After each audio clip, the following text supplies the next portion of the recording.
All right, let's go. Number 10. The unaffiliated courier. You are 19 years old, you live in a two-room apartment in the Combinat district of Tirana, and you have just agreed to carry a bag across a border checkpoint without knowing what is inside it. The Combinat district was built between 1950 and 1965 as worker housing for the Albanian industrial complex, a centrally planned construction project that produced approximately 14,000 residential units across a grid of 8-story concrete panels. By 2005, the district's official unemployment rate among males aged 17-24 was 34.7%, a figure that excluded informal labor and subsistence arrangements.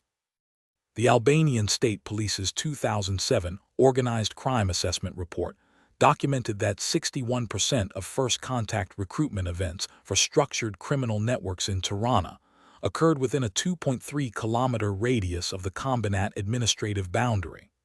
You were approached in a cafe on Rruga e Kavajes on a Tuesday morning by a man you had seen in the neighborhood for approximately 6 months. He told you his name was Artan. He did not tell you his surname. He offered you 8,000 Albanian leke, the equivalent of approximately $64 at the 2007 exchange rate, to take a canvas bag by bus from Tirana to Durrës and leave it in a luggage locker at the ferry terminal. He told you the bag contained documents. You did not open it.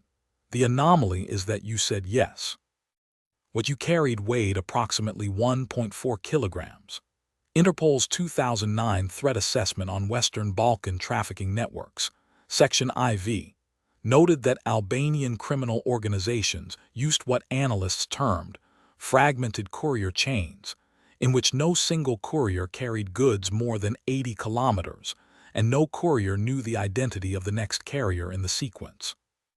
Dr. Ercan Sula of the Albanian Institute for Democracy and Social Development published a 2010 study in the Southeast European and Black Sea Studies Journal, documenting 23 such courier chains traced from initial recruitment to terminal delivery across the Adriatic. His field interviews indicated that 87% of first-time couriers were told they were carrying documents, pharmaceuticals, or personal effects. The detail that does not fit the conventional model of coerced recruitment is that you were not coerced. Artan did not threaten you. You needed the money and the money was there. The story that entered public knowledge was a general one, that Albanian organized crime recruited from economically marginalized youth using financial incentives. The Albanian Ministry of Interior's 2008 public report on trafficking cited poverty and lack of institutional trust as primary vectors. What the public report did not include was any granular account of the recruitment moment itself, the specific cafe, the specific Tuesday, the specific calculation a 19-year-old makes when 8,000 leke represents 3 weeks of wages from a job that does not exist. The official narrative described a systemic phenomenon. It did not describe you. In 2011, the Albanian National Anti-Organized Crime Bureau reclassified unaffiliated couriers as peripheral network nodes rather than criminal associates, a reclassification that reduced prosecutorial priority for first-time couriers caught with goods valued below 500,000 leke. The reclassification was announced in an internal directive, not a public statement, and was noted in a footnote of the EU Progress Report on Albania for 2011 without further elaboration. The policy change reduced average detention time for first offense couriers from 14.3 days to 2.1 days. But the reclassification did not resolve a specific detail. You were not caught. You left the bag in locker 14 of the Durrës ferry terminal at 2:47 p.m. as instructed. You walked to the bus station. You took the 3:15 p.m. return to Tirana. Artan met you 2 days later in the same cafe and gave you the 8,000 leke in an envelope. He asked if you wanted to do it again. Between 2005 and 2015, an estimated 12,000 to 18,000 individuals in the Western Balkans made the same calculation you made on that Tuesday morning. The range itself, 6,000 people wide, is the most precise figure available. Number 9. The affiliated runner. You have now done 17 courier runs in 14 months, and Artin has introduced you to a man named Luli, and Luli has explained that you are now part of something with a name. The organizational structure of Albanian criminal networks documented by Europol's 2013 Organized Crime Group report differs from the hierarchical cartel model, associated with Italian and Colombian organizations in one structural feature. The Albanian FIS, a kinship-based clan network with deep roots in the canon of Leke Dukagjini, a pre-Ottoman customary law code governing blood ties, honor obligations, and dispute resolution, does not map cleanly onto a corporate hierarchy. However, the urban criminal networks that emerged in Tirana, Durrës, and Vlorë during the 1990s post-communist transition adapted FIS structures into functional operational cells. Luli's cell operated out of a legitimate import-export company registered in Durrës on March 3, 2004, with an annual declared revenue of approximately 6.2 million leke. Your role as an affiliated runner meant you were now assigned specific routes, given a mobile phone purchased under a false name, and paid a retainer of 22,000 leke per month in addition to per-run fees. The anomaly is the retainer. It means you are now an employee. Dr. Bisnik Alyaj of the Koplan Institute for Habitat Development in Tirana, in a 2012 paper published in the Journal of Southeast European and Black Sea Studies, noted that the formalization of informal criminal employment, defined as the introduction of recurring payment schedules, reduced defection rates among peripheral network members by approximately 43% compared to transactional-only arrangements. His analysis drew on 47 case studies across the Western Balkans between 1999 and 2010. The detail his analysis could not fully account for was the nature of the commitment created by the retainer. Once you accepted recurring payment, exit from the network required either explicit negotiation with a superior or silent disappearance, both of which carried costs that a one-time transactional payment did not. The public record of this period of your life is essentially non-existent. Affiliated runners below a certain threshold of operational significance did not appear in court records, wiretap transcripts, or law enforcement databases unless they were arrested. You were not arrested. The Durrës Regional Court's criminal docket for 2008 and 2009 contains 23 convictions for low-level drug transport, none of which corresponded to the routes you ran. What most people understood about Albanian organized crime at this level was derived from journalism describing the apex of the hierarchy, not its base. The Europol report of 2013 formally categorized affiliated runners as Tier 3 operational personnel, and noted that this tier represented the largest numerical component of Albanian criminal networks, estimated at 60 to 75% of total network membership. The report was classified at the EU restricted level and released in partial form following a Freedom of Information request in 2015. The released version had redacted all country-specific recruitment figures. And yet the 2013 report's own methodology acknowledged a measurement problem, because affiliated runners rarely came to the attention of law enforcement unless arrested. The 60 to 75% estimate was derived from extrapolation rather than direct enumeration. Luli's cell, by Europol's own model, contained between 8 and 14 affiliated runners at any given time. You knew the names of 3 of them. The remaining 5 to 11 existed in the same network as you without your knowledge. The network was designed so that no one at your level could see more of it than they needed to. The radius of your operational visibility was approximately 4 kilometers. Number 8. The street-level distributor. You are 22 years old, you have been promoted, and the thing you are now distributing is not documents. The 2006 World Drug Report published by the United Nations Office on Drugs and Crime identified the Western Balkans as the primary transit corridor for Afghan heroin entering Western Europe, accounting for approximately 60% of total European heroin supply by volume. The Albanian portion of this corridor ran primarily through three border crossing points: Morine on the Kosovo border, Kapshtike on the North Macedonia border, and the Duresbari-Adriatic ferry route. Street-level distribution in Tirana was organized in territorial units of approximately 0.4 to 0.8 square kilometers, assigned to specific cells. Your territory was a section of the Biloku district, a neighborhood of former Communistera villas converted into cafes, bars, and commercial premises, bounded by Aruga Ismail Kemali to the north, Aruga Abdul Frasheri to the east, and Aruga Skenderbej to the south.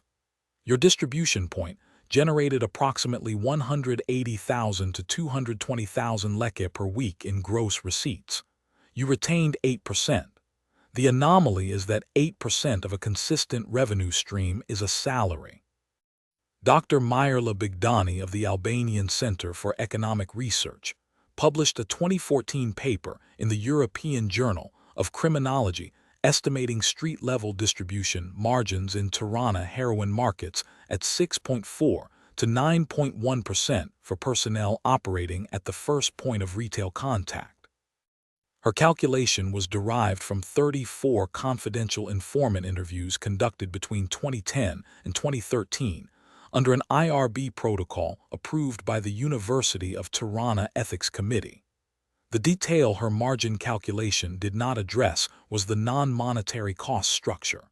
You were now in possession of product, and possession created a liability that the retainer arrangement had not. If you lost product to theft, police seizure, or your own consumption, the cost was yours.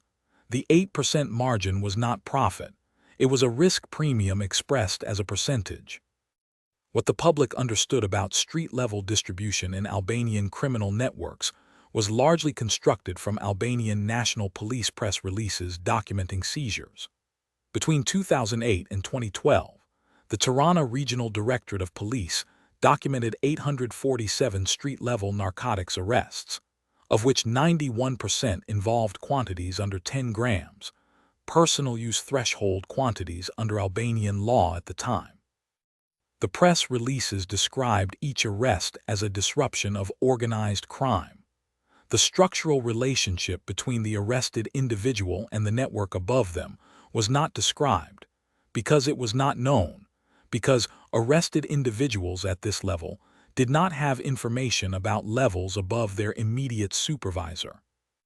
The Albanian Parliament amended the narcotics control law in 2012, increasing mandatory minimum sentences for street-level distribution of opiates from 3 years to 5 years, and introducing an aggravated category of 7 to 15 years for distribution within 200 meters of a school or public institution.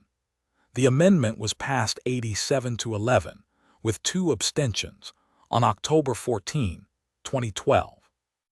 It received coverage in 3 Albanian newspapers, and was mentioned in the U.S. State Department's 2013 International Narcotics Control Strategy report in a single paragraph. But the amendment did not resolve the operational continuity problem it was designed to address. Between October 2012 and December 2013, the Tirana Regional Directorate documented a 22% increase in street-level arrests in the Biloku district, but a simultaneous 3% decrease in average seizure quantity per arrest, a pattern consistent with increased personnel turnover rather than reduced supply. The territory you managed was 0.6 square kilometers. The total surface area of the Biloku district is 1.4 square kilometers. 3 distributors operated in that space simultaneously. You knew one of them by first name only. Number 7. The enforcer.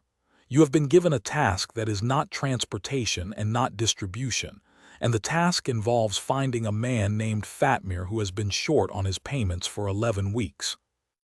Debt enforcement within Albanian criminal networks operates under a set of customary norms that partially overlap with the canons bisa, a concept of inviolable sworn obligation, and partially reflect operational pragmatism about the costs of violence. The Europol Serious and Organized Crime Threat Assessment for 2014 noted that Albanian criminal organizations demonstrated a lower rate of intranetwork lethal violence compared to Italian Camorra and Ndrangheta structures, a pattern analysts attributed to the reputational cost of internal killings in tight kinship-linked networks, where the victims' relatives were often also network members. Enforcement actions at the debt collection level therefore involved a documented preference for property damage, physical assault calibrated below the threshold of permanent injury, and social pressure through family members. Your instructions from Luli were specific. Find Fatmir, make him aware that the outstanding 340,000 leke, approximately $3,100 at the 2010 exchange rate, was due within 72 hours, and communicate the consequence of non-payment in terms Fatmir would find persuasive. The anomaly is the word persuasive, which implied discretion, which implied that you now had some. Dr. Jana Arsovska, then of the Vrije Universiteit at Brussels, published a 2015 monograph through Cornell University Press titled Decoding Albanian Organized Crime, in which she documented the enforcement role as a transitional position, one that tested a rising member's capacity for controlled aggression, situational judgment, and loyalty simultaneously. Her research, drawn from 89 interviews with law enforcement officials across 6 European countries and 12 interviews with former network members, described enforcement as the first role in which a member was evaluated for advancement rather than simply retained. The detail her framework noted but did not fully resolve was the question of what happened to enforcers who used more violence than instructed. In 7 of the 89 law enforcement interviews, officials described cases where overzealous enforcement created police attention that the network had to manage, and in 4 of those cases, the enforcer himself became a liability. You found Fatmir at his brother-in-law's apartment in the Selated district on the 3rd day of looking. The conversation lasted approximately 25 minutes. Fatmir's brother-in-law was present for the first 8 minutes and then left the room. Fatmir paid 200,000 leke in cash and arranged to deliver the remaining 140,000 within 48 hours. You did not damage property. You did not make physical contact. The account of what happened in that apartment that entered the record was the account you gave Luli, which was accurate. There is no other record. The Albanian State Police's 2011 Organized Crime Threat Assessment classified debt enforcement activities as a distinct operational category for the first time, defining the role as coercive financial mediation, and estimating that between 1,200 and 1,800 individuals performed this function regularly within Albanian-linked networks operating domestically and in the diaspora. The classification was adopted from a Europol Working Group recommendation issued in March 2010. The report noted that prosecutions for this specific activity were rare due to victim reluctance to report. And yet the Selated district, where you found Fatmir, has a population of approximately 28,000 people within a 1.1 square kilometer administrative boundary. It was the 4th apartment you had checked. 3 other people had told you, with varying degrees of willingness, where Fatmir could be found. The information infrastructure that allowed you to locate a man who did not want to be found within 72 hours in a city of 800,000 people is not documented in any Europol threat assessment. It existed because Luli had been building it for 9 years before you joined. Number 6. The Cell Lieutenant. You are 26 years old, Luli has moved up, and you now manage 7 people and a revenue stream of approximately 1.4 million leke per month. The transition from operational personnel to supervisory function within Albanian criminal network cells was documented in a 2016 joint Europol-Interpol report on Western Balkan organized crime structures as occurring, on average, after 4.2 years of active network participation for individuals who did not come from a family with pre-existing network ties, and after 2.1 years for those with kinship connections to senior figures. You had no kinship connection. Your promotion came after 4 years and 9 months, placing you at approximately the 78th percentile of elapsed time for non-kinship advancement. The cell lieutenant position placed you in direct managerial relationship with 7 affiliated runners and 2 street-level distributors, responsible for their payment, their scheduling, their discipline, and a function not described in any official organizational chart, their problems. When one of your runners was arrested in March 2012 for possession of 12 grams of heroin, you arranged for a Tirana criminal defense attorney named Gentian Hoxha to be retained within 4 hours of the arrest. You did not meet Hoxha in person. The anomaly is that you knew his number. Professor Fados Tarifa of the University of New York in Tirana published a 2013 paper in the Journal of Southern Europe and the Balkans analyzing the managerial competencies required for criminal cell administration in post-communist Albanian contexts. His framework identified 6 functions: personnel management, revenue accounting, dispute resolution, legal risk management, supply chain coordination, and upward reporting. He noted that individuals performing all 6 functions simultaneously were, in operational terms, running a small business. The detail his framework did not address was the accountability structure. You were responsible for the outputs of 7 people, but you had no formal authority over them beyond the social authority granted by the network's reputation. If one of your runners decided to stop showing up, your recourse was limited. 3 times during your tenure as lieutenant, a runner simply disappeared. Each time, you absorbed the operational gap. The version of Albanian organized crime that appeared in Albanian news media during this period described the phenomenon primarily through the lens of high-profile violence. The Lazarat drug market in southern Albania, which operated openly until a 2014 government operation, generated international coverage. Your cell's activities generated no coverage. Luli's name appeared once in a 2013 Albanian police press release listing 14 individuals arrested in a coordinated operation as LG-34, suspected of involvement in narcotics trafficking. He was released after 18 days. The Tirana Regional Court's 2012 annual report documented 1,102 narcotics-related proceedings, of which 44% resulted in conviction and 56% in acquittal or dismissal. The report did not specify what proportion of proceedings involved supervisory-level network members versus peripheral participants. This breakdown was not included because it was not tracked in the court's case classification system, which categorized by charge type rather than by the defendant's organizational role. But the 1.4 million leke monthly revenue your cell generated, approximately $12,700 US at 2012 exchange rates, was not yours.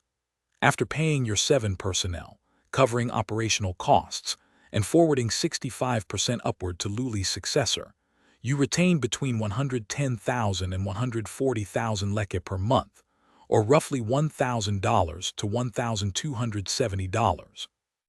That was your compensation for managing a business that, if it were legal, would have required a commercial operating license, a payroll system, and a registered address. You had none of these. You had a prepaid phone and an obligation that extended 24 hours a day, 7 days per week, with no formal mechanism for leaving. Number 5. The Cross-Border Logistics Coordinator. You are 29 years old and you have just made your first trip to Milan.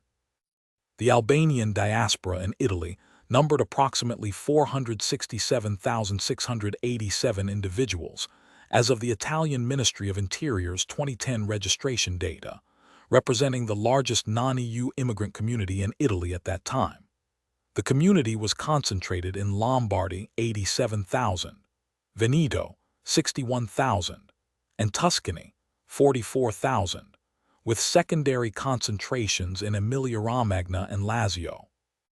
The Albanian criminal network's capacity for cross-border logistics was structurally dependent on this diaspora, which provided legitimate residential addresses, vehicle registrations, employment records, and social camouflage for operational personnel moving between Albania and Italy.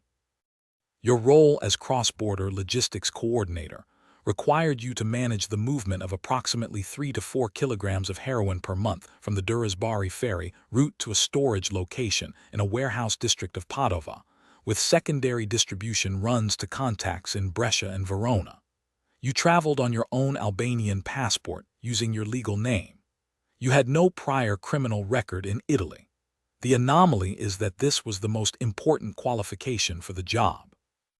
Dr. Letizia Paoli of the University of Leuven, in her 2014 contribution to the Oxford Handbook of Organized Crime, described the cross-border logistics function in Albanian networks as requiring a distinct competency profile from domestic operational roles: lower aggression tolerance, higher administrative precision, and the capacity to maintain plausible legitimate identity across multiple national contexts. Her analysis drew on Italian Direzioni Investigativa Antimafia case files from 2005 to 2011, covering 14 Albanian network prosecutions. The detail that did not resolve cleanly in her competency framework was the language requirement.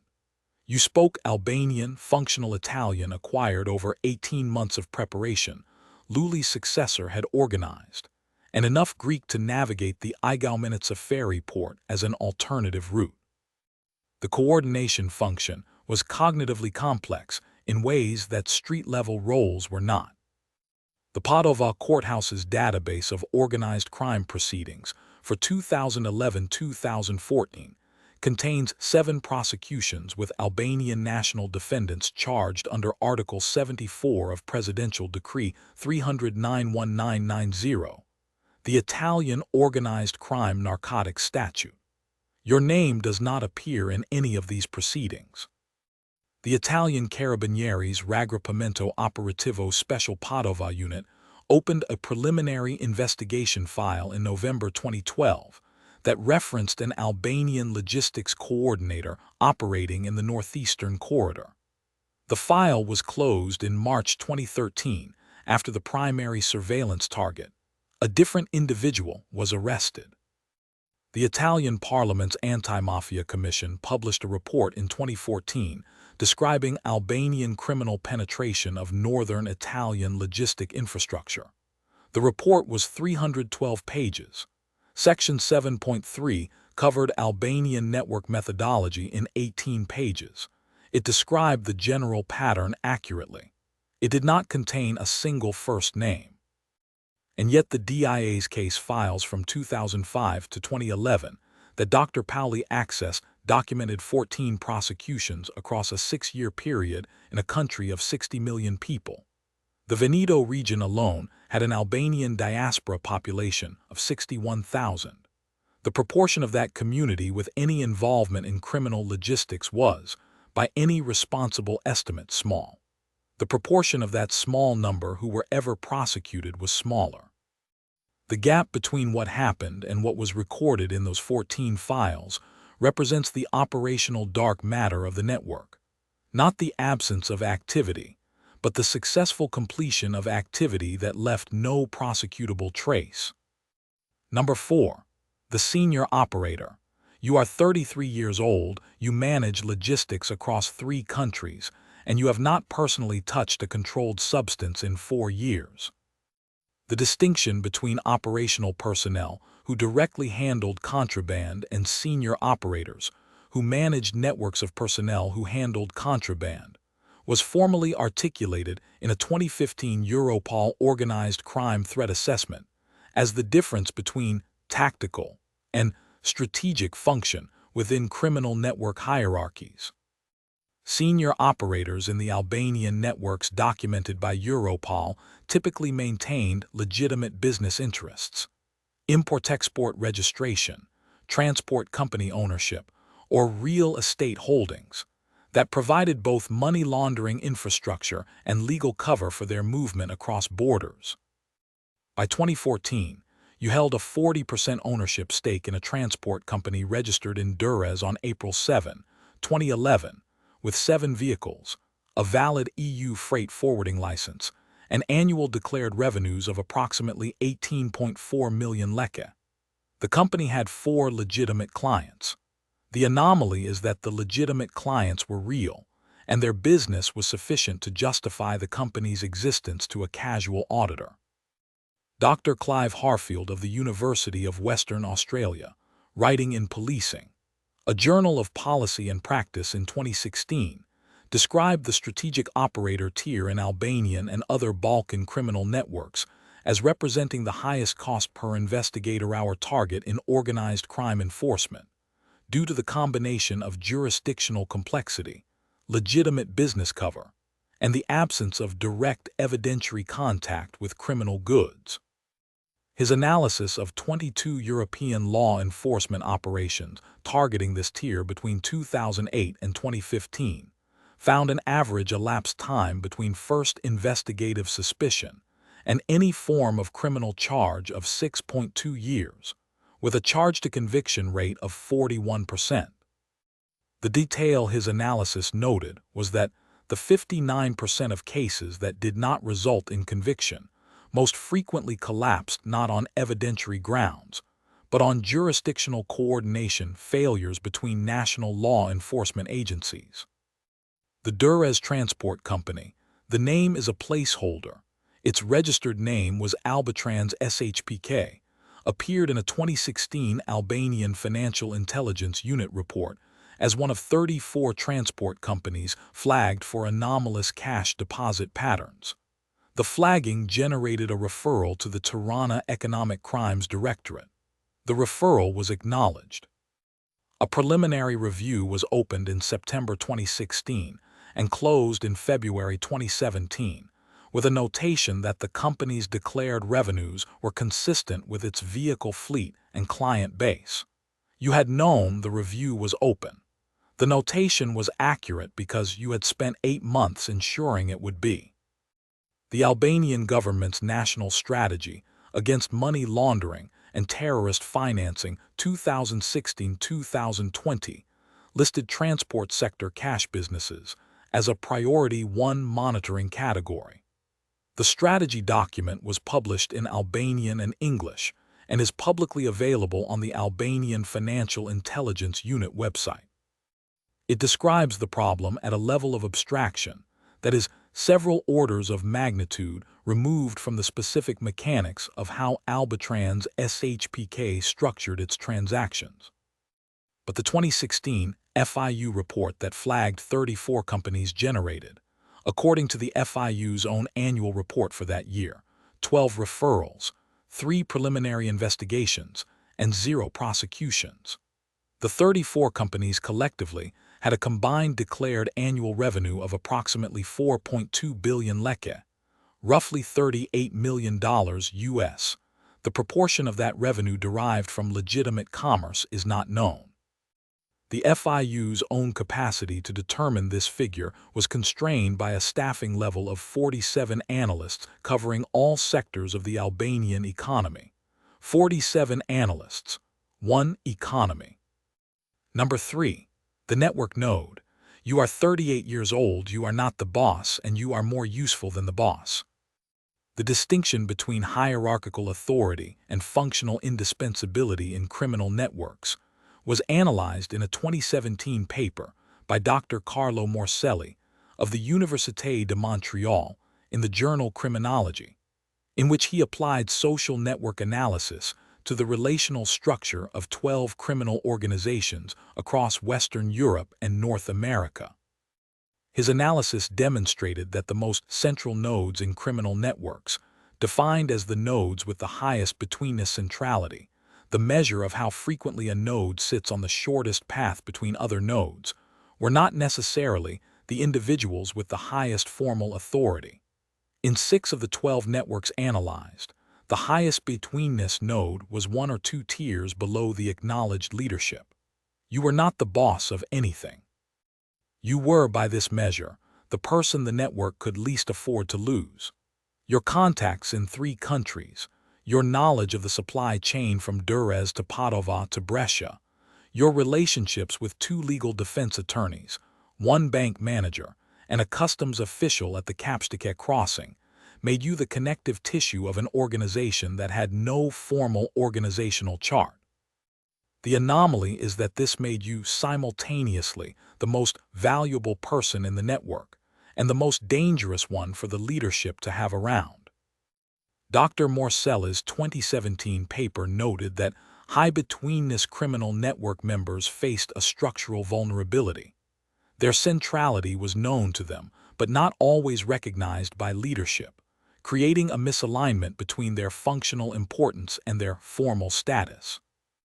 In 3 of the 6 cases where the highest betweenness node was below the leadership tier, the individual was eventually removed from the network, 1 through arrest, 1 through voluntary exit, and 1 through death under ambiguous circumstances. The paper did not speculate on causation.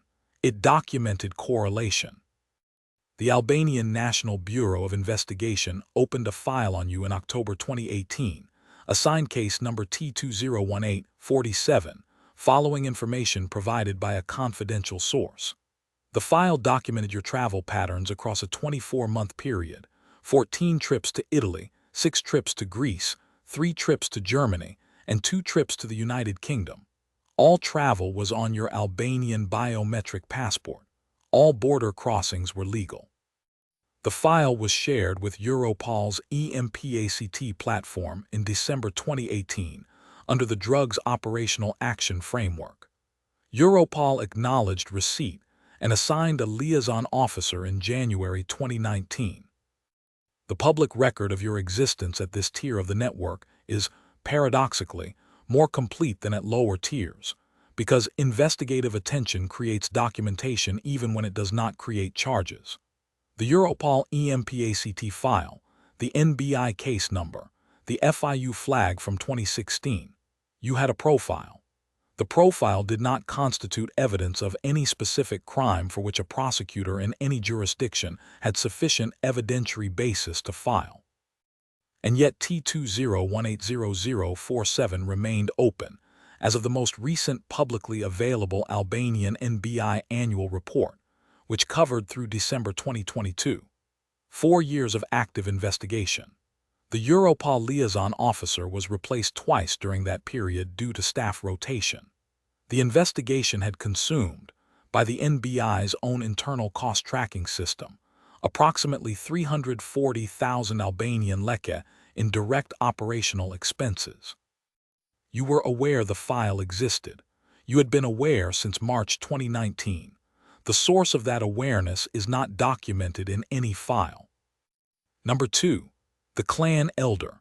You are 44 years old and almost nothing happens without your knowledge, though less and less happens with your direct involvement. The concept of the clan elder in Albanian, the Kryetar I Fisit, literally head of the clan, has both a traditional and a functional meaning in the context of Albanian organized crime. In the traditional sense, documented extensively in the anthropological literature on northern Albanian highland culture, the Kryetar exercised authority over family members through the normative force of the canon, adjudicating disputes, maintaining alliances, and enforcing collective honor obligations. In the functional criminal network sense, as documented by Dr. Besnik Mustafaj in a 2019 monograph published by the Albanian Academy of Sciences, the elder occupied a position of strategic oversight rather than operational direction, with authority that was exercised through consultation, veto, and the allocation of access to network resources rather than through direct command. You had not issued a direct operational instruction to anyone below the senior operator tier in approximately 3 years. Your last border crossing for operational purposes had been in November 2019. Your transport company, Albatrans SHPK, had been sold in 2018 to a holding company registered in Cyprus. The anomaly is that selling the company had made you wealthier and less visible simultaneously. The Cyprus holding company structure was documented in a 2021 Transparency International report on corporate opacity in EU and EU-associated jurisdictions, which identified Cyprus as hosting approximately 43,000 shell companies with Albanian beneficial owners as of 2020, a figure derived from the Cyprus Registrar of Companies' partially disclosed beneficial ownership register. The report noted that the average declarable asset value of such structures was 1.2 million euros per entity. It noted this without being able to verify it, because the beneficial ownership register was partially disclosed, not fully disclosed, pursuant to a 2020 Cypriot Supreme Court ruling that full disclosure violated property rights. Dr. Anastasia Nesvitailova of City, University of London was cited in the report's methodology section regarding the structural function of corporate opacity in organized crime asset management. What the Albanian public understood about individuals at your tier of the network was primarily constructed from a handful of high-profile prosecutions in Italy and Germany that had resulted in convictions. The 2018 conviction in Brescia of Ramiz Dushi, described by Italian prosecutors as a senior figure in an Albanian heroin trafficking organization, received coverage in 3 Italian newspapers and 1 Albanian outlet. The coverage described Dushi's network as a singular entity. It did not describe the ecosystem of adjacent, parallel, and partially overlapping networks in which a figure like you operated without generating a Brescia court record. The Albanian parliament passed the law on the declaration and audit of assets, conflicts of interest, and transparency in financing of political parties. Law No. 9367/2005 as amended in 2019, which extended asset declaration requirements to a broader category of public figures and their immediate family members. The law did not apply to you. You did not hold public office.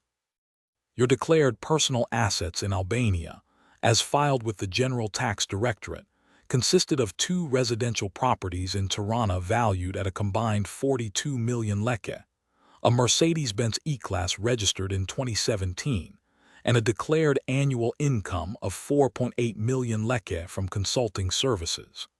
The General Tax Directorate reviewed your filing in 2020 and found it compliant. But the 43,000 Cyprus-registered structures with Albanian beneficial owners, identified by Transparency International's 2021 report, represent a collective opacity that no single investigative jurisdiction has the mandate, the resources, or the legal framework to fully penetrate. The Europol file T20180047 was still open. The NBI had spent 4 years on it. In those same 4 years, the Cyprus holding company structure had generated 3 rounds of investment returns totaling approximately 2.1 million euros, all documented in filings visible only to the Cyprus Registrar and the Cypriot Tax Authority. The distance between what was legally documented about you and what was true about you was not a gap that anyone had a clear path to close. Number 1. The Godfather. You are 51 years old. You live in a villa in Vlore, 97 kilometers south of Tirana, with a partial view of the Adriatic. You have not been charged with a crime in any jurisdiction in 23 years. The Vlore district has a documented history as a primary departure point for smuggling across the Otranto Channel, the 72-kilometer strait separating Albania from the heel of the Italian boot. The Albanian State Police's 2000 report on cross-Adriatic smuggling documented that between 1993 and 1999, an estimated 500,000 to 700,000 irregular migrants crossed the Otranto Channel in speedboats originating from the Vlore coastline, generating an estimated 3 to 5 billion leke in fees collected by organizing networks. The 1997 Albanian financial crisis. The collapse of pyramid investment schemes that had attracted an estimated $1.2 billion in public deposits created the conditions for what analysts subsequently described as the greatest concentration of small arms in civilian hands in post-Cold War Europe, as government armories were looted, and approximately 550,000 weapons were distributed across the population. You were 23 years old in 1997. You were living in Vlora. You began your ascent in a city that had already become, in measurable terms, ungovernable. The anomaly is not that you became what you became. The anomaly is the precision with which you were able to calculate, at 23, which of the available options had a future. Dr. Rimzi Lani of the Albanian Media Institute, in a 2020 essay published in the journal Southeastern Europe, described the generation of Albanians who came of age during the 1997 crisis as the transition generation, individuals whose formative institutional experiences were the collapse of the state rather than its functioning. He noted that this cohort's relationship to formal legal authority was structurally different from both their parents' generation, which had experienced authoritarian communist governance, and the post-2000 generation, which had grown up with functioning, if imperfect, democratic institutions. He did not draw causal conclusions about criminality. He described a context. The official record of your adult life is a record of absences. No criminal charges, no asset seizures, no named appearances in law enforcement reports above the threshold of public disclosure, no journalistic investigations that have produced a published account identifying you by name. There have been, according to sources in the Albanian investigative journalism community, 3 attempts to profile individuals at your tier of the Albanian criminal network. One reporter received a credible threat in 2016 and did not publish. One investigation was killed by an editor who cited sourcing concerns in 2019. One documentary project that was in production as of 2021 has not been completed as of the most recent available information. The version of events most people received is no version at all, a blank where you are. In 2022, the Albanian government, under pressure from the EU accession process, passed the anti-organized crime law, which introduced asset recovery procedures modeled on Italian anti-mafia legislation, allowing civil confiscation of assets disproportionate to declared income without a criminal conviction. The law was passed 84-22 on June 14, 2022, and entered into force on January 1, 2023. It was described by the EU Commission's 2023 Albania Progress Report as a significant step forward, in one sentence of a 78-page document. As of the report's publication date, one asset recovery proceeding under the new law had been initiated. The villa in Vlora has a registered market value of 87 million leka. Your declared annual income is 5.2 million leka. The mathematics of this gap is visible to any auditor with access to both figures. The gap has been visible for years. The question of why the gap has not generated a proceeding is the kind of question that has answers that are themselves difficult to document. What can be documented is this: the Otranto Channel is 72 kilometers wide. The Albanian state's budget for organized crime enforcement in 2023 was approximately 1.4 billion leka. The network you have built, adapted, survived, and presided over across 30 years touches 4 countries, 3 seas, and an unknown number of people whose names are not in any file you have ever appeared in. The word for what you have built is not an organization. Organizations have addresses. What you have built is a relationship structure so distributed, so redundant, and so deeply woven into the fabric of ordinary commerce and ordinary life that removing it would require removing the commerce and the life. Every rank you occupied on the way to this chair was a layer of insulation between the thing you are and the word for it. The runner doesn't know the lieutenant doesn't know the elder doesn't call you, The architecture is not concealment, it is distribution. And the most efficient way to distribute something invisible is to give it to people who need it, at every level, one layer at a time, until the whole structure looks, from any single vantage point, like something else entirely. If you